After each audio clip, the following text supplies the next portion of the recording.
Hi, NCERT Grade 11 Chemistry Chapter 4 Chemical Kinetics உடைய book back question இருக்கோ பண்ணிட்டு இருக்கோம். Question number 4.2 write the Lewis dot symbol for atoms of the following elements கொடுத்துருக்காங்க.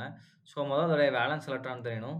மெக்னீஷியத்தை பொறுத்த வரைக்கும் valence electron பார்த்தீங்க அப்படின்னா லாஸ்ட்டாக 1sலேருந்து ஆரம்பித்தோன்னா வேலன்ஸ் எலக்ட்ரான் நமக்கு வரும்போது 3s2 அப்படின்னு வரும். ஸோ 2 எலக்ட்ரான் தான் அதில் வேலன்ஷியல் முன்னாடி இருக்கிறதுலாம் எழுதலை. அப்போ நம்ம என்ன எழுதலாம்? லூயிஸ் டாட் ஸ்ட்ரக்சர் mg அப்படின்னு எழுதிட்டு இந்த மாதிரி 2 டாட் வைக்கலாம். இது என்னது? It's Lewis dot structure for magnesium.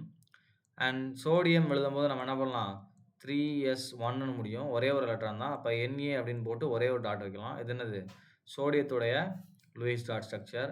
அடுத்து வந்து போரான். ஸோ போரான் எடுக்கும்போது அட்டாமிக் நம்பர் 5 நம்ம ஃபுல்லாகவே எழுதலாம். 1s2 2s2 2p1. So valence electron நமக்கு எத்தனை வருது?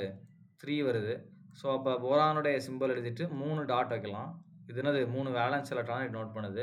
ரைட், இது போரானுடைய லூயிஸ் டாட் ஸ்ட்ரக்சர். அடுத்து ஆக்சிஜன். ஆக்சிஜன் பொறுத்த வரைக்கும் 8. ஸோ 8 அப்படின்னா 1s2 2s2 2p4. ஸோ அப்போ ஃபைனலாக நமக்கு எத்தனை எலக்ட்ரான் இருக்குது? வேலன்ஸ் இல்லை 6.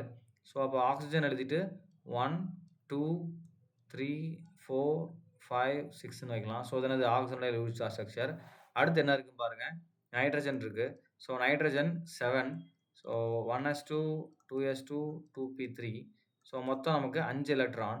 அப்போ 5 எலக்ட்ரான் நம்ம எப்படி அழைக்கலாம்? n போட்டுட்டு 1 2 3 4 and 5 இந்த மாதிரி வைக்கலாம். ஸோ இது என்னது? Lewis dot structure for nitrogen. அடுத்து புரோமின் கேட்குறாங்க. ஸோ புரோமின் பொறுத்த வரைக்கும் 2 3 4. ஸோ நமக்கு என்ன வரும்னா 4s2 4p5 வரும். ஸோ நான் வேலன்ஸ் எலக்ட்ரான் மட்டும் எழுதுறேன். அப்போ மொத்தம் எத்தனை எலக்ட்ரான் நமக்கு வருது? 7 எலக்ட்ரான்ஸ் வருது. அப்போ புரோமினுடைய லூயிஸ் டாட் ஸ்ட்ரக்சர் எப்படிலாம்? Br அப்படின்னு போட்டுட்டு 1 2 3 4 5 6 and 7 இந்த மாதிரி எழுதலாம். அது என்னது? புரோமினுடைய லூயிஸ் டாட் ஸ்ட்ரக்சர். ஸோ அப்போ லூயிஸ் டாட் ஸ்ட்ரக்சர் நம்ம கேட்டதுக்கெல்லாம் வளர்ந்தாச்சு. லூயிஸ் டாட் ஸ்ட்ரக்சர் வரணும்னா முதல்ல நமக்கு என்ன தெரியணும்? பேசிக்காக அதனுடைய வேலன்ஸ் எலக்ட்ரான் தெரியணும். எந்த எலமெண்ட் கேட்குறாங்களோ அதோட வேலன்ஸ் எலக்ட்ரான். ஸோ அதை இருந்தால் ஈஸியாக என்ன பண்ணிடலாம்? அதை வந்து டாட்டடாக நம்ம அந்த எலமெண்ட்டோடைய சிம்பிளை சுற்றி டாட்டடாக நம்ம வரைய போகிறோம். அவ்வளோதான்.